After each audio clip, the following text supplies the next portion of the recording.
Joe Biden taking a victory lap of sorts yesterday, signing the debt ceiling deal and averting a massive U.S. default.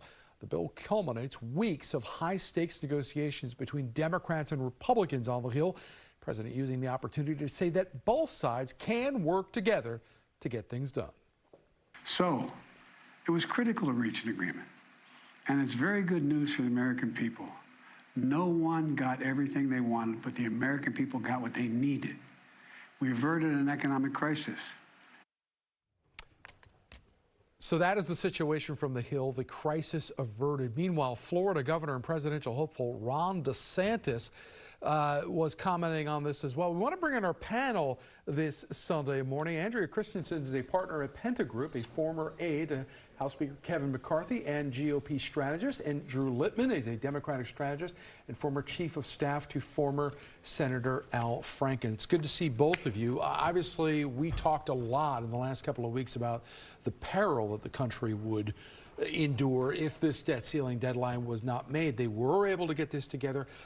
I'm curious from your standpoint, Andrea, what did we learn about Speaker McCarthy in this process? Because leading up to this, obviously we know he's got a right flank that he's got troubles with. He has to keep his moderates in line as well too. What do we know now about Kevin McCarthy that we didn't know maybe a week or two ago?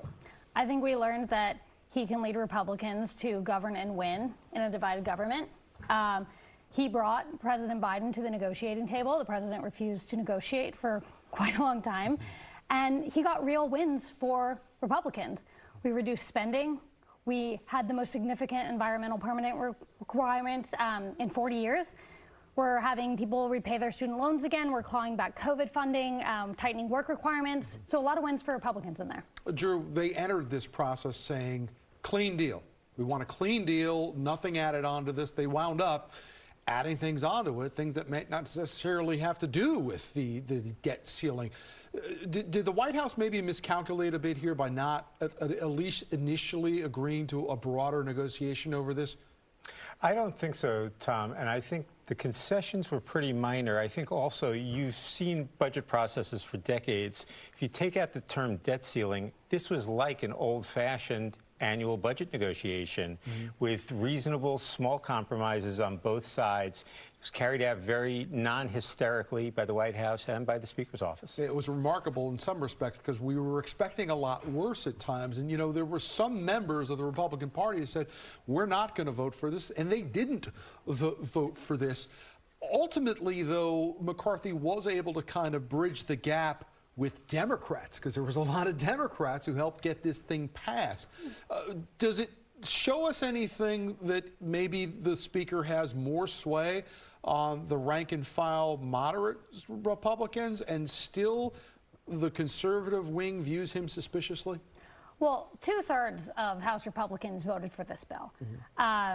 You know, there's a saying in politics, be what you're for. Republicans say they are for less spending, less red tape, getting Americans back to work.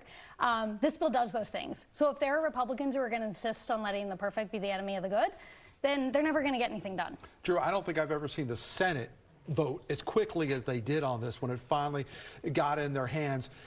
You know, it's easy in the moment after this happens to say, oh, well, look, they all work together. Maybe this can lead to, you know, more cooperation down the road. But the fact of the matter is we're heading into a presidential election cycle.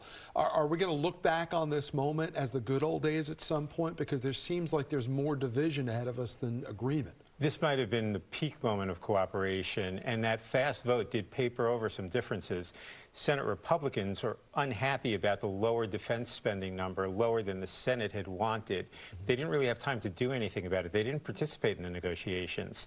So I think it could get harder from here on, but we won't have to deal with the debt ceiling until after the next presidential election. You know, there's been a question about should we be dealing with the debt ceiling at all? There was conversation that maybe the president could invoke an amendment to the Constitution to just do it himself.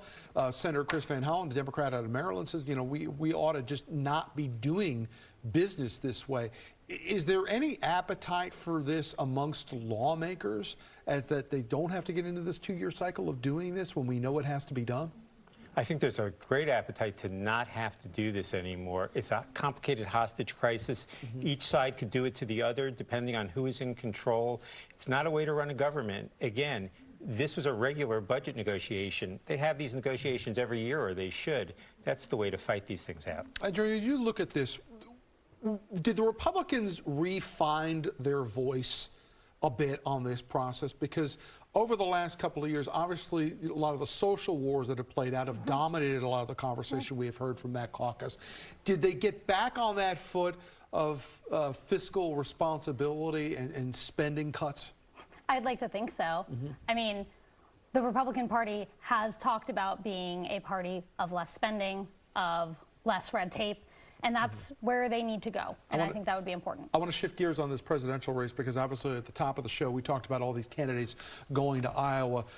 Drew, does that kind of stuff matter anymore going out there? You know, Ron DeSantis launched his campaign on a Twitter chat.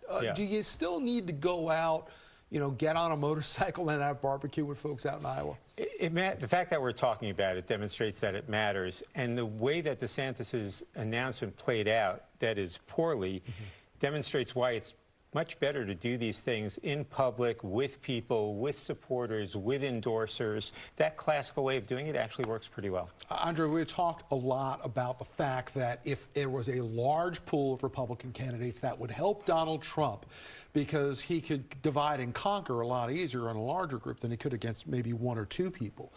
He doesn't go to Iowa for this thing yesterday. Everybody else seemed to be there.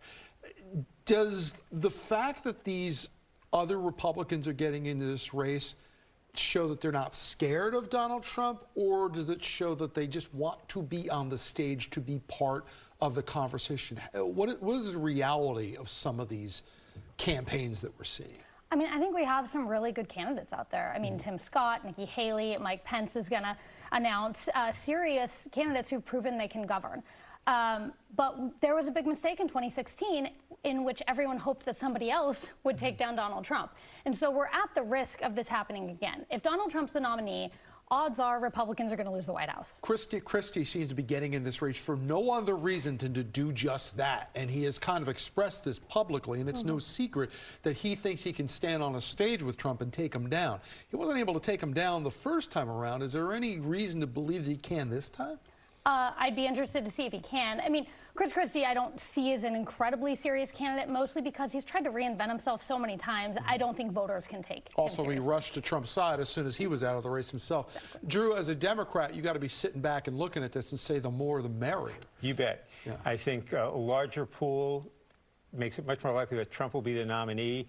I talked to a Democrat who's running for the House who told me that his pollster told him that the best thing that can happen to him is for Donald Trump to be nominated by the Republicans for president. There's a school of thinking, though, that batting practice is good for every single player, and that includes if you're the president of the United States.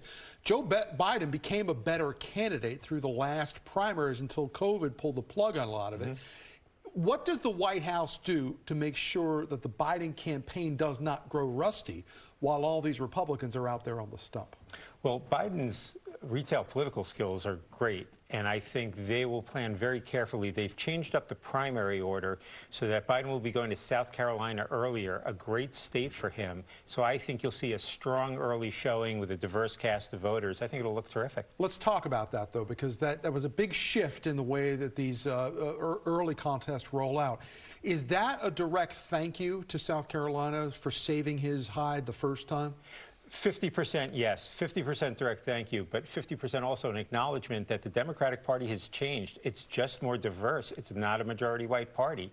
And you've got to, if it was Iowa and New Hampshire, two very white states, and one of them was red in terms of its politics. Weird states for the Democrats to start their process in. Andrea, one of the things that the Republican Party had said that they wanted a pledge of loyalty. Again, we've heard this the last time out 8 years, in the last year. Do we expect that these Republicans, if Donald Trump becomes the nominee, are actually going to support him as the nominee if these divisions are so stark enough to get them into the race in the first place? I think the focus should be making sure that Donald Trump isn't the nominee. And do you think that that's going to happen, though, I guess is the question.